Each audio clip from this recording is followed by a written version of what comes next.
Patriarcas e Profetas. Capítulo 70. O reinado de Davi. Logo que Davi se estabeleceu no trono de Israel, começou a procurar um lugar mais apropriado para a capital de seu reino. A 30 quilômetros de Hebrom foi escolhido um lugar para a futura metrópole do reino. Antes que Josué tivesse guiado os exércitos de Israel pelo Jordão, chamava-se ele Salém. Perto desse lugar, Abraão tinha provado sua fidelidade a Deus. 800 anos antes da coroação de Davi, fora a residência de Melquisedeque, o sacerdote do Deus Altíssimo. Ocupava uma posição central e elevada no território, e era protegida por inúmeras colinas. Estando nos limites de Benjamim e Judá, encontrava-se muito próxima de Efraim, e era de fácil acesso a todas as outras tribos. A fim de conseguir este local, os hebreus tinham de desapossar um resto de cananeus, que mantinham uma posição fortificada nas colinas de Sião e Moriá. Esta fortaleza era chamada Jebus, e seus habitantes eram conhecidos por jebusitas. Durante séculos, Jebus fora considerada inexpugnável, mas foi sitiada e tomada pelos hebreus sob o comando de Joabe, que, como recompensa de seu valor, foi feito comandante-geral dos exércitos de Israel. Jebus tornou-se então a capital nacional, e seu nome pagão foi mudado para Jerusalém. Irão, rei da opulenta cidade de Tiro, no Mediterrâneo, procurou agora uma aliança com o rei de Israel e ajudou a Davi na obra de erigir um palácio em Jerusalém. Foram enviados de Tiro embaixadores, acompanhados de arquitetos e operários, e longas caravanas carregadas de valiosa madeira, troncos de cedro e outros materiais de valor. A força crescente de Israel, em sua união sob o governo de Davi, a aquisição da fortaleza de Jebus e a aliança com Irão, rei de Tiro, provocaram a hostilidade dos filisteus, que invadiram de novo o território com uma grande força, tomando posição no vale de Refaim, a pequena distância de Jerusalém. Davi e seus homens de guerra retiraram-se à fortaleza de Sião para esperar a direção divina. Subirei contra os filisteus? Entregar-mos-ás nas minhas mãos? E disse o Senhor a Davi: Sobe, porque certamente entregarei os filisteus nas tuas mãos. 2 Samuel, capítulo 5, versos 17 a 25. Davi avançou contra o inimigo imediatamente, derrotou-os e destruiu-os, e tomou deles os deuses que tinham trazido consigo, a fim de assegurarem a vitória. Exasperados pela humilhação da derrota, os filisteus ajuntaram uma força ainda maior e voltaram ao conflito. E novamente se estenderam pelo vale de Refaim. De novo, Davi procurou ao Senhor, e o grande Eu Sou tomou a direção dos exércitos de Israel. Deus instruiu a Davi dizendo: Não subirás, mas rodeia por detrás deles, e virás a eles por defronte das amoreiras. E há de ser que, ouvindo tu um estrondo de marcha pelas copas das amoreiras, então te apressarás, porque o Senhor saiu então diante de ti a ferir o arraial dos filisteus. Se Davi, como Saul, tivesse escolhido o seu próprio caminho, o êxito não teria acompanhado. Mas ele fez conforme o Senhor mandou, e feriram o exército dos filisteus desde Gibeon até Gezer. Assim se espalhou o nome de Davi por todas aquelas terras, e o Senhor pôs o seu temor sobre todas aquelas gentes. 1 Crônicas, capítulo 14, verso 16 e 17. Agora que Davi estava firmemente estabelecido no trono e livre da invasão de adversários estrangeiros, volveu à realização de um acariciado propósito: trazer a arca de Deus a Jerusalém. Durante muitos anos, a arca permanecera em Kiriat Jearim, distante 13 quilômetros, mas cumpria que a capital da nação fosse honrada com o sinal da presença divina. Davi convocou 30.000 dos principais homens de Israel, pois era seu intuito tornar aquele ato um espetáculo de grande regozijo e imponente manifestação. O povo correspondeu alegremente ao convite. O sumo sacerdote, juntamente com seus irmãos no ofício sagrado, e os príncipes e homens principais das tribos reuniram-se em Quiriate Jearim. Davi estava radiante de santo zelo. A arca foi trazida da casa de Abinadab e colocada em um carro novo puxado por bois, enquanto 2 dos filhos de Abinadab a acompanhavam. Os homens de Israel iam em seguimento, com exultantes aclamações e com cânticos de regozijo, unindo-se melodiosamente uma multidão de vozes com som de instrumentos músicos. Davi e toda a casa de Israel alegravam-se perante o Senhor com harpas e com saltérios, e com tamboris, e com pandeiros, e com símbolos. Fazia-se muito tempo que Israel não via uma cena de triunfo como aquela.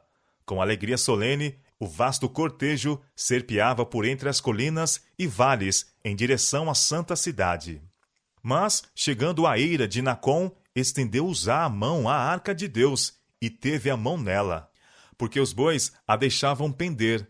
Então, a ira do Senhor se acendeu contra Uzá, e Deus o feriu ali por esta imprudência, e morreu ali, junto à arca de Deus. Um súbito terror caiu sobre a multidão jubilosa. Davi ficou espantado e grandemente alarmado, e intimamente pôs em dúvida a justiça de Deus. Ele estivera procurando honrar a arca como símbolo da presença divina. Porque, pois, havia sido aquele terrível juízo para mudar a ocasião de alegria em dor e lamentação? Entendendo que não seria de bom aviso ter a arca perto de si, resolveu Davi deixá-la ficar onde estava. Foi encontrado perto para ela um lugar na casa de Obed-edom, o geteu. A sorte de Uzá foi como um juízo divino pela violação de um mandado muito explícito. Por meio de Moisés, o Senhor dera instrução especial com relação ao transporte da arca. Ninguém, a não serem os sacerdotes, descendentes de Arão, deviam tocá-la, ou mesmo olhar para ela, estando descoberta. A instrução divina era: os filhos de Coate virão para levá-lo, mas no santuário não tocarão, para que não morram. Números capítulo 4, verso 15. Os sacerdotes deviam cobrir a arca, e então os coatitas deviam carregá-la pelas hastes, as quais eram colocadas em argolas de cada lado da arca, e nunca se removiam. Aos gersonitas e meraritas, que tinham a seu cargo as cortinas, as tábuas e as colunas do tabernáculo, Moisés deu carros e bois para o transporte daquilo que lhes era confiado. Mas aos filhos de Coate nada deu, porquanto a seu cargo estava o santuário e o levavam aos ombros. Números capítulo 7, verso 9. Assim, no trazer a arca de Quiriate Jearim, houve uma desatenção direta e indesculpável às determinações do Senhor. Davi e seu povo tinham se congregado para efetuar uma obra sagrada, e a mesma entregaram-se com coração alegre e disposto. Mas o Senhor não podia aceitar o serviço, porque não era efetuado de acordo com suas orientações. Os filisteus, que não tinham conhecimento da lei de Deus, haviam colocado a arca em um carro quando a devolveram a Israel, e o Senhor aceitou o esforço que fizeram. Mas os israelitas tinham em suas mãos uma declaração compreensível da vontade de Deus em todas estas questões, e sua negligência a tais instruções desonrava a Deus. Em Uzá recaía a maior culpa de arrogância. A transgressão à lei de Deus diminuíra a intuição que ele tinha da santidade da mesma, e tendo sobre si pecados não confessados, atrevera-se, em face da proibição divina, a tocar no símbolo da presença de Deus. Deus não pôde aceitar uma obediência parcial, uma maneira frouxa de tratar os seus mandamentos. Pelo juízo sobre Uzá, era seu intuito impressionar todo Israel quanto à importância de dar estrita atenção aos seus requisitos. Assim, a morte daquele homem, levando o povo ao arrependimento, poderia impedir a necessidade de infligir juízos sobre milhares. Sentindo que seu próprio coração não era inteiramente reto para com Deus, Davi, vendo o golpe desferido em Uzá, temera a arca, receoso de que algum pecado de sua parte acarretasse juízo sobre si. Mas Obed-edom, embora se regozijasse com temor, acolheu gratamente o símbolo sagrado como a garantia do favor de Deus aos obedientes. A atenção de todo Israel dirigiu-se agora ao geteu e sua casa. Todos estavam vigilantes para ver o que lhes aconteceria. E abençoou o Senhor a Obed-edom e a toda a sua casa. A reprovação divina cumpriu a sua obra em Davi. Foi levado a compenetrar-se, como nunca dantes, da santidade da lei de Deus e da necessidade de obediência estrita. O favor manifesto à casa de Obed-edom levou Davi novamente a esperar que a arca pudesse trazer uma bênção a ele e a seu povo. No fim de 3 meses, resolveu fazer outra tentativa para mudar a arca e dispensou agora cuidadosa atenção à execução das instruções do Senhor, em todo o pormenor. De novo foram convocados os homens principais da nação, e uma vasta congregação se reuniu em torno da residência do geteu. Com reverente cuidado, a arca foi agora posta sobre os ombros de homens divinamente designados. A multidão pôs-se em linha, e com corações a tremer, o grande séquito partiu novamente. Depois de caminharem 6 passos, a trombeta deu sinal de parada. Por determinação de Davi, deveriam ser oferecidos sacrifícios de bois e carneiros cevados. O júbilo, então, tomou lugar do tremor e do terror. O rei depusera suas vestes reais e vestira-se com um simples éfode de linho, como o que era usado pelos sacerdotes. Não dava a entender, por este ato, que assumira as funções sacerdotais, pois que o éfode era algumas vezes usado por outros além dos sacerdotes. Antes, neste serviço santo, ele queria, perante Deus, tomar lugar igual ao de seus súditos. Naquele dia, Jeová devia ser adorado. Devia ele ser o único objeto de reverência. Outra vez, pôs-se em movimento longo séquito, e a música de harpas e cornetas, trombetas e símbalos ressoavam em direção ao céu, misturada com a melodia de muitas vozes. E Davi saltava diante do Senhor, acompanhando com alegria o ritmo do cântico. A dança de Davi, em júbilo reverente perante Deus, tem sido citada pelos amantes dos prazeres para justificarem as danças modernas da moda. Mas não há base para tal argumento. Em nosso tempo, a dança está associada com a extravagância e as orgias noturnas. A saúde e a moral são sacrificadas ao prazer. Para os que frequentam os bailes, Deus não é objeto de meditação e reverência. Sentir-se-ia estarem a oração e o cântico de louvor deslocados na assembleia deles. Esta prova deve ser decisiva. Diversões que tendem a enfraquecer o amor pelas coisas sagradas e diminuir nossa alegria no serviço de Deus não devem ser procuradas por cristãos. A música e dança, em jubiloso louvor a Deus, por ocasião da mudança da arca, não tinham a mais pálida semelhança com a dissipação da dança moderna. A primeira tendia à lembrança de Deus e exaltava seu santo nome. A última é um ardil de Satanás para fazer os homens se esquecerem de Deus e o desonrarem. O triunfal cortejo aproximou-se da capital, acompanhando o símbolo sagrado de seu rei invisível. Então, uma explosão de cânticos exigiu dos guardas, sobre os muros, que as portas da santa cidade se abrissem amplamente. Levantai, ó portas, as vossas cabeças. Levantai-vos, ó entradas eternas, e entrará o Rei da Glória. Um grupo de cantores e instrumentistas respondeu: Quem é este Rei da Glória? Do outro grupo veio a resposta: O Senhor, forte e poderoso, o Senhor, poderoso na guerra. Então centenas de vozes, unindo-se, avolumaram o coro triunfal. Levantai, ó portas, as vossas cabeças. Levantai-vos, ó entradas eternas, e entrará o Rei da Glória. De novo se ouve a alegre interrogação: Quem é este Rei da Glória? E a voz daquela grande multidão, como o som de muitas águas, foi ouvida em arrebatadora resposta: O Senhor dos Exércitos, Ele é o Rei da Glória. Salmo, capítulo 24, versos 7 a 10. Então as portas se abriram amplamente, o cortejo entrou, e com temor reverente, a arca foi depositada na tenda que tinha sido preparada para sua recepção. Diante do recinto sagrado foram erigidos altares para sacrifício. A fumaça das ofertas pacíficas e holocaustos e a nuvem de incenso, com os louvores e súplicas de Israel, ascendiam ao céu. Terminado o serviço religioso, o próprio rei pronunciou uma bênção sobre seu povo. Então, com régia munificência, ordenou que presentes de alimentos e vinho fossem distribuídos para a merenda entre eles. Todas as tribos estiveram representadas neste serviço, a celebração do acontecimento mais sagrado, que até então assinalara o reinado de Davi.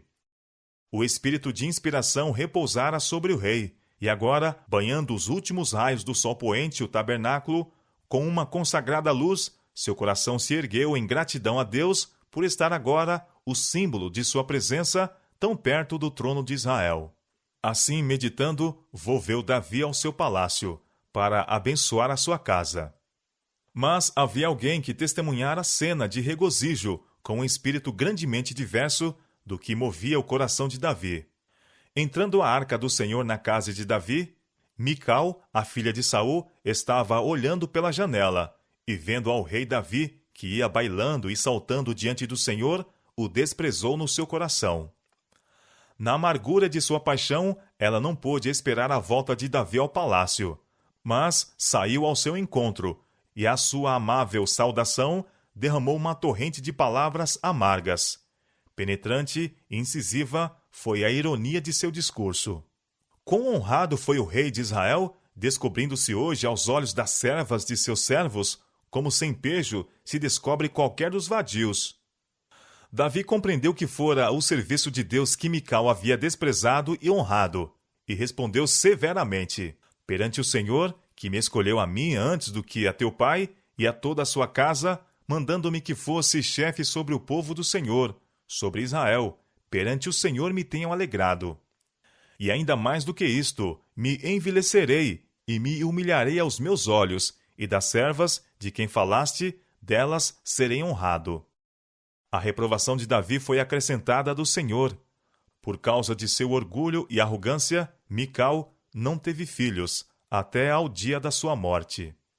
As cerimônias solenes que acompanharam a mudança da arca tinham produzido uma impressão duradoura no povo de Israel, despertando um interesse maior no serviço do santuário e acendendo de novo seu zelo por Jeová.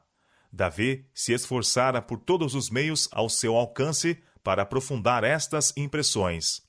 O serviço do cântico tornou-se uma parte regular do culto religioso, e Davi compôs salmos não somente para o uso dos sacerdotes no serviço do santuário, mas também para serem cantados pelo povo em suas jornadas ao altar nacional das festas anuais. A influência assim exercida era de grande alcance e teve como resultado libertar da idolatria a nação. Muitos dos povos circunvizinhos, vendo a prosperidade de Israel, eram levados a pensar favoravelmente acerca do Deus de Israel, que havia feito tão grandes coisas por seu povo. O tabernáculo construído por Moisés, juntamente com tudo que se relacionava com o serviço do santuário, com exceção da arca, ainda se encontrava em Gibeá. Era propósito de Davi tornar Jerusalém o centro religioso da nação. Ele erigira um palácio para si e achou que não era coerente ficar a arca de Deus dentro de uma tenda. Resolveu construir para ela um templo de tal magnificência que exprimisse a apreciação de Israel, a honra conferida à nação pela contínua presença de Jeová, seu rei. Comunicando seu propósito ao profeta Natã, recebeu a animadora resposta: vai e faze tudo quanto está no teu coração, porque o Senhor é contigo. Mas naquela mesma noite, a palavra do Senhor veio a Natã, dando-lhe uma mensagem para o rei. Davi foi privado do privilégio de construir uma arca para Deus, mas concedeu-se-lhe a certeza do favor divino, a ele, à sua posteridade e ao reino de Israel. Assim diz o Senhor dos Exércitos: eu te tomei da malhada, de detrás das ovelhas, para que fosse chefe sobre o meu povo, sobre Israel. e fui contigo por onde quer que foste, e destruí a teus inimigos diante de ti, e fiz para ti um grande nome, como o nome dos grandes que há na terra. E preparei lugar para meu povo, para Israel, e o plantarei para que habite no seu lugar, e não mais seja movido, e nunca mais os filhos da perversidade o aflijam, como dantes. Tendo Davi desejado construir uma casa para Deus, foi feita a promessa: o Senhor te fez saber que o Senhor te fará casa. Farei levantar depois de ti a tua semente. Este edificará uma casa ao meu nome, e confirmarei o trono do seu reino para sempre. A razão por que Davi não devia construir o templo foi declarada: tu derramaste sangue em abundância, e fizeste grandes guerras. Não edificarás casa ao meu nome. Eis que o filho que te nascer será homem de repouso, porque repouso lhe hei de dar de todos os seus inimigos em redor. Salomão será o seu nome, e paz e descanso darei a Israel nos seus dias. Este edificará casa ao meu nome. 1 Crônicas, capítulo 22, versos 8 a 10. Embora o acariciado intento de seu coração fosse negado, Davi recebeu a mensagem com gratidão. Quem sou eu, Senhor Jeová? Exclamou ele. E qual é a minha casa que me trouxeste até aqui? E ainda foi isto pouco aos teus olhos, Senhor Jeová, senão que também falaste da casa de teu servo para tempos distantes. E então renovou o seu concerto com Deus. Davi sabia que seria uma honra a seu nome e traria glória ao seu governo realizar a obra que em seu coração se tinha proposto fazer, mas estava disposto a submeter sua vontade à vontade de Deus. A grata resignação assim manifesta raro se vê, mesmo entre cristãos. Quantas vezes aqueles que têm passado pela força da varonilidade apegam-se à esperança de realizar alguma obra em que põem seu coração, mas que não estão em condições de efetuar. A providência de Deus pode falar-lhes, como fez o seu profeta Davi, declarando que a obra que desejam tanto não lhes é confiada. A eles toca preparar o caminho para que outro o cumpra. Mas, em vez de se submeterem com gratidão à direção divina, muitos se retraem, como se fossem menosprezados e rejeitados, entendendo que se não podem fazer a coisa que desejam, não farão nada. Muitos se apegam com desesperada energia a responsabilidades que são incapazes de arrostar, e em vão se esforçam por cumprir uma obra para que são incapazes, enquanto aquela que podem fazer jaz negligenciada. E por causa desta falta de cooperação de sua parte, o trabalho maior é impedido ou frustrado. Davi, em seu concerto com Jonatas, prometera que quando ele tivesse descanso de seus inimigos, mostraria benignidade à casa de Saul. Em sua prosperidade, lembrando-se deste concerto, indagou o rei: há ainda alguém que ficasse da casa de Saul, para que lhe faça bem por amor de Jonatas? Falaram-lhe acerca de um filho de Jonatas, Mefibosete, que tinha sido coxo desde a infância. Por ocasião da derrota de Saul pelos filisteus em Jezreel, a ama desta criança, tentando fugir com ela, deixara cair, tornando-a, assim, um aleijado para toda a vida. Davi mandou chamar agora o jovem à corte, e o recebeu com grande bondade. As posses particulares de Saul foram-lhe restituídas para a manutenção de sua vida. Mas o filho de Jonatas deveria ser hóspede constante do rei, sentando-se diariamente à mesa real. Por meio de boatos, por parte dos inimigos de Davi, Mefibosete fora levado a acalentar forte preconceito contra ele como um usurpador. Mas a recepção generosa e cortês do monarca a ele e sua contínua bondade conquistaram o coração do moço. Ele se afeiçoou grandemente a Davi, e como seu pai Jonatas, sentiu que seu interesse era o mesmo do rei que Deus escolhera. Depois do estabelecimento de Davi no trono de Israel, a nação gozou de um longo período de paz. Os povos circunvizinhos, vendo a força e unidade do reino, logo acharam prudentes desistir de francas hostilidades. E Davi, ocupado com a organização e levantamento de seu reino, absteve-se de guerra agressiva.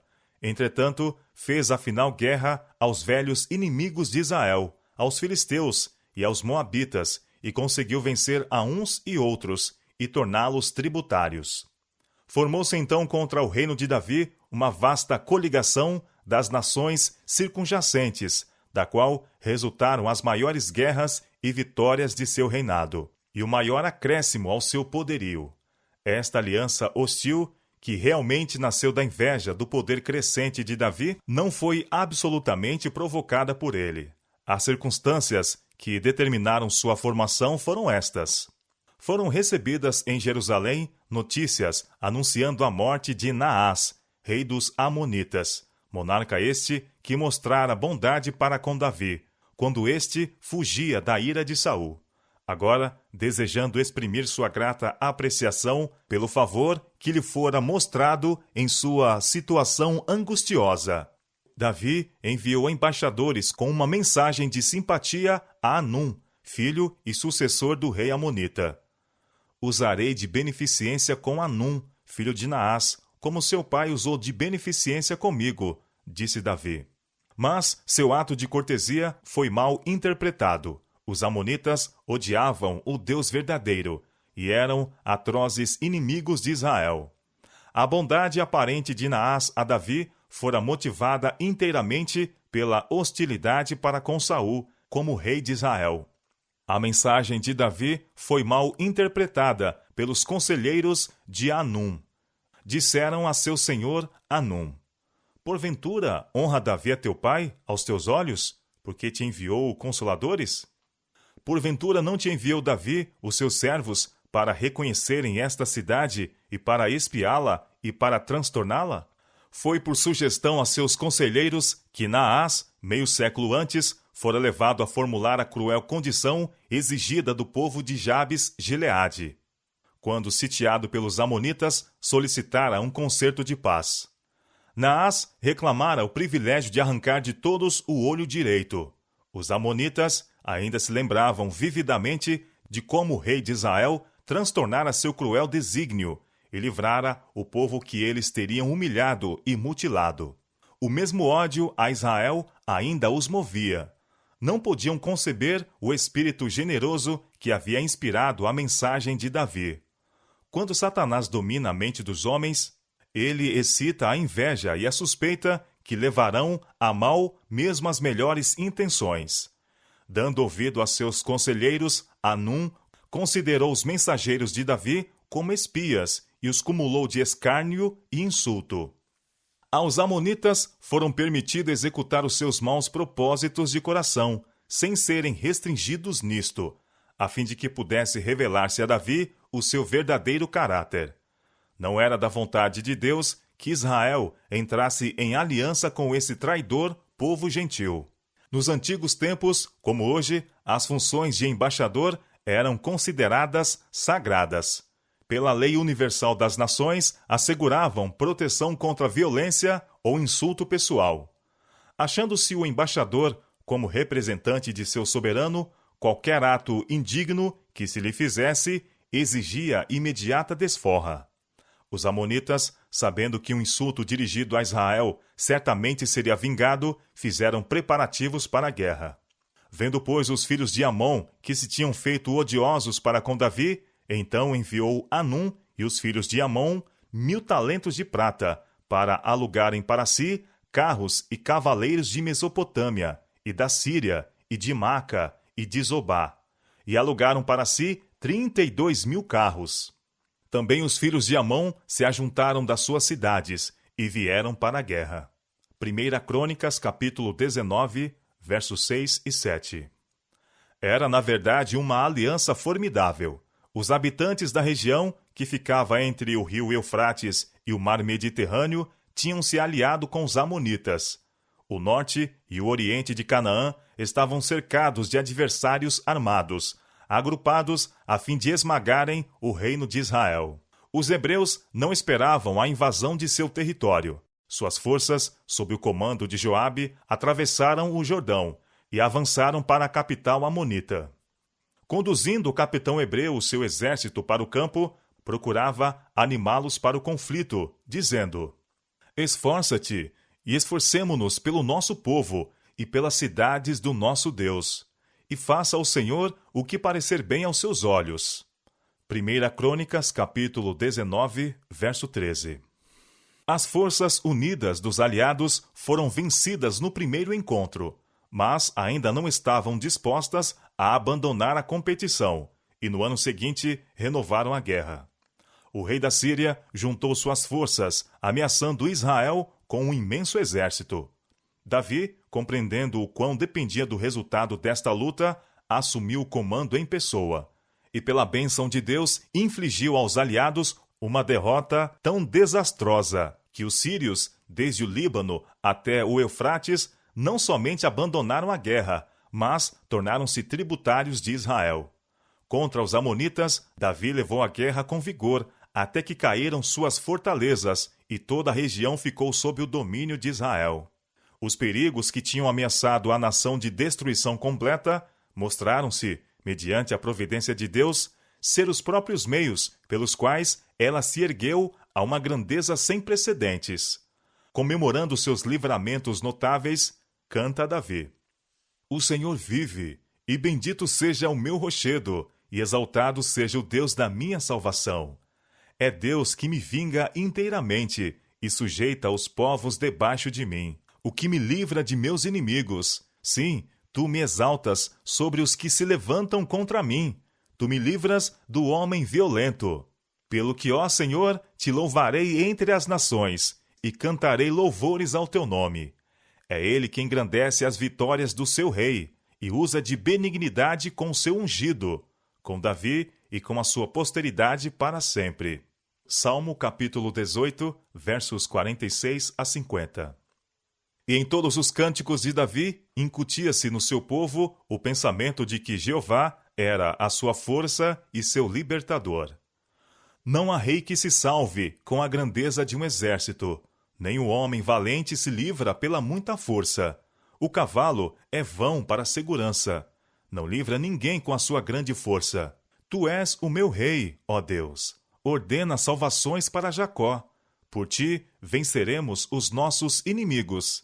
Pelo teu nome pisaremos os que se levantam contra nós. Pois eu não confiarei no meu arco, nem a minha espada me salvará. Mas tu nos salvaste dos nossos inimigos e confundiste os que nos aborreciam. Uns confiam em carros e outros em cavalos, mas nós faremos menção do nome do Senhor nosso Deus. Salmo 33, versos 16 e 17, e Salmo capítulo 44, versos 4 a 7, e Salmo capítulo 20, verso 7. O reino de Israel havia agora atingido em sua extensão o cumprimento da promessa feita a Abraão, e mais tarde repetida a Moisés. A tua semente tenho dado esta terra, desde o rio Egito até ao grande rio Eufrates. Gênesis, capítulo 15, verso 18, e Deuteronômio, capítulo 11, versos 22 a 25. Israel se tornara uma poderosa nação, respeitada e temida pelos povos circunvizinhos. Em seu reino, o poder de Davi se fizera muito grande. Ele se impunha às afeições e submissão de seu povo, como em todos os tempos, poucos soberanos puderam fazer. Havia honrado a Deus, e Deus agora o honrava. Mas, em meio da prosperidade, emboscava-se o perigo. No tempo de seu máximo triunfo exterior, Davi se encontrava no máximo perigo,